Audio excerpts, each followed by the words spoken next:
जीतू नाम का एक व्यक्ति था जो एक चाय की दुकान चलाया करता था।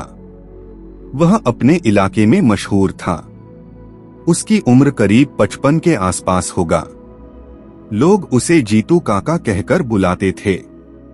इस काम में उसकी पत्नी भी उसकी मदद किया करती थी। उसकी दुकान गुप्ता जी के घर के सामने थी।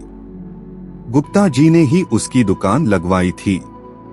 जीतू उस दुकान से रोजाना 500 से 600 रुपए कमा लिया करता था।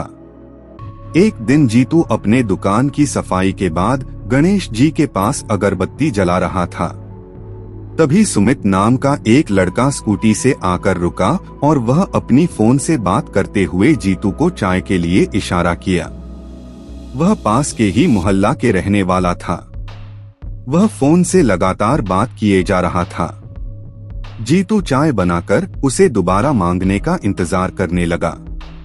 करीब 10 मिनट हो गए पर उसने जीतू की ओर नजर भी नहीं घुमाई और फिर अचानक स्कूटी चालू किया और चला गया। जीतू को बहुत बुरा लगा और वह मन ही मन उसे कोसने लगा।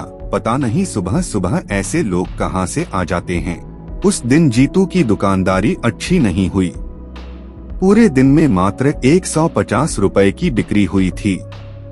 इतनी कम बिक्री पिछले 5 सालों में कभी नहीं हुई थी।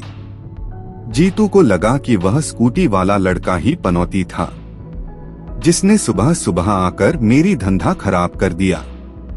उसकी अगले दिन से उसकी बिक्री फिर से पहले की तरह होने लगी। पहले की तरह ही ग्राहक आने लगे थे। सब कुछ सामान्य हो गया था। लेकिन जब भी जीतू उस लड़के को देखता, वह मन ही मन कहता, कहीं यह पनौती फिर से दुकान में न आ जाए। उस घटना के करीब 2.5 महीने बाद गुप्ता जी के बेटों ने उसे वहां से दुकान हटा लेने को कहा। शायद उन्हें घर के आगे कुछ बनवाना था। इस बात से जीतू को जोर का झटका लगा। अब वह दुकान कहाँ लगाएगा, उसे कुछ समझ में नहीं आ रहा था।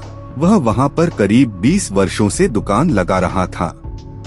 जीतू सोचने लगा, गुप्ता जी ने 20 वर्षों तक अपने यहाँ दुकान लगाने दिया, ये बहुत बड़ी बात है।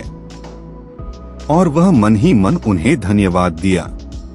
अगले दिन जीतू अपनी पत्नी के साथ आकर दुकान खाली करने लगा। तभी सुमित आकर वहां अपनी स्कूटी खड़ी करता है। सुमित को देखते ही जीतू सोचने लगा, अरे अभी तो मुझ पर खुद मुश्किलों का पहाड़ टूट पड़ा है, कहीं इस पनौती की वजह से कोई और अनर्थ न हो जाए। क्या हुआ जीतू काका, दुकान खाली कर रहे हैं क्या? सुमित उन दोनों के करीब आते हुए बोला।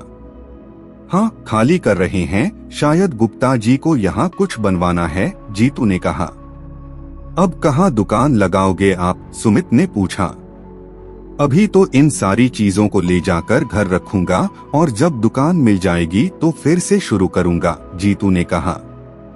सुमित अपने बालों पे हाथ फेरते हुए कुछ सोचने लगा और फिर बोला, आरवीएस कॉलेज जानते हैं न आप? उसके पास में ही मेरे फूफा का मकान है। उसकी देख रेख मैं ही करता हूँ। यदि आप चाहो तो उसके आगे दुकान लगा सकते हो। बाबू, क्या देना पड़ेगा मुझे? जीतू ने उत्सुक होते हुए पूछा। अरे आपसे क्या लेना है, उस पूरी मकान का किराया तो मैं ही रखता हूँ, क्योंकि फूफा जी का कोई बच्चा नहीं है। पर आपको जो दिल करे दे देना और नहीं भी दोगे तो चलेगा।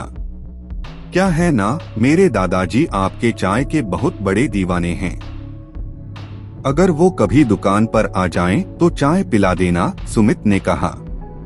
उसकी ऐसी बातें सुनकर जीतू की आंखें भर आईं। वह सोचने लगा, यह कितना अच्छा लड़का है और मैं इसे गलत समझ रहा था। उसके अगले दिन जीतू वहां जाकर अपना दुकान सेट कर लेता है। उसका दुकान धीरे धीरे चलने लगा।